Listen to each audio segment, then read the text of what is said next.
So we've got a situation we wanted to talk about. Adam's been on a career fast track in the last few years. He had 3 promotions at his first job, then took a similar position for a competitor company for more money. That's pretty common, right? Yeah, why not? Cheer him on. He left the second company after 2 years to return to his first company as an executive, but after a year, the company reorganized, and now he is on to a third company, fourth job. While Adam's salary has grown, he's continuously saved to his 401k. Smart idea. Good man. Justin likes to hear that. I do. Yeah, he has 3 now he has to keep track of.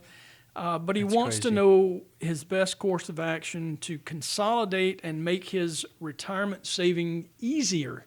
So, what I'm assuming is he's got 401ks, probably got money with the first company and his second stint at the first company as well as the second company, and now he's got a third.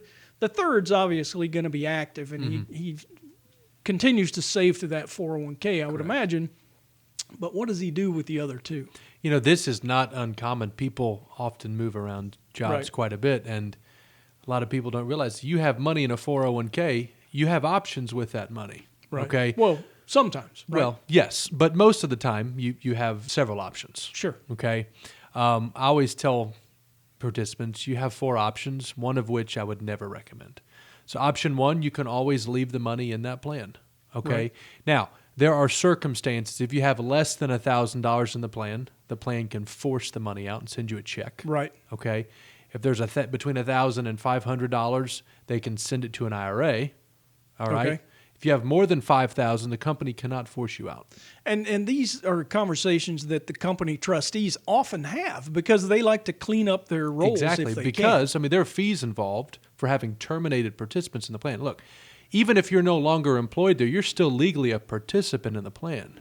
But if you have over $5,000 in the plan, the company cannot force you out of the plan. By law. Correct. Yeah. Exactly. So obviously he could leave the money there. That's It could. Option Yep, that's one. option 1. And maybe that fits for an individual like Adam, where his money is kind of in a 401k plan. You still have similar options that you've always had, I would assume. But they're always going to be mutual funds. Some have Some ETFs. but mostly mutual funds. It's important to pay attention to fees. Fees in all plans are different based on plan size, based on participants, based on the funds in them. So, I will often sit down with a participant and say, hey, let's look at where the money is now, and let's look at your current plan. We'll lay out what all the funds are, what the fees are, and then you can make a decision about what's the best move for you. I just want to give you the information. Sure. So the option 2 would be to roll it into his Current plan. If your company offers a 401k, which in his case it does. Yeah. So option 2 is roll it into current 401k. Option 3, you can always roll it to an IRA. Yeah. Okay. And again, these are tax-free moves. If you're going from a 401k to another 401k or an IRA that are pre-tax to pre-tax, you don't pay any taxes. You still got to be careful, though, right? Yes. You always have to be careful because there are certain circumstances. If you get a check and if you hold it for more than 60 days and you don't deposit it, it becomes taxable. And not only taxable, There there's could be a penalties penalty. if you're under 59.5. Now, usually That's you exactly right. can request a direct rollover. You can. And they can send a check to your address. Some companies won't even allow a direct rollover, though. Really? They will have to send you the check. Okay. And then Well, you have to send it into the plan. And we've And- seen instances where a company will send the check made payable to an IRA custodian like Charles Correct. Schwab or what have you, and they'll send it to the participant's Yep. address. Is that a direct rollover or is that an indirect? If it's made payable to the custodian of the IRA. It's still a direct rollover, but it's going to the participant first. Right. And they then, again, they have to deposit that within 60 days. Right, the Okay. timeline. Yeah. Okay. Yeah.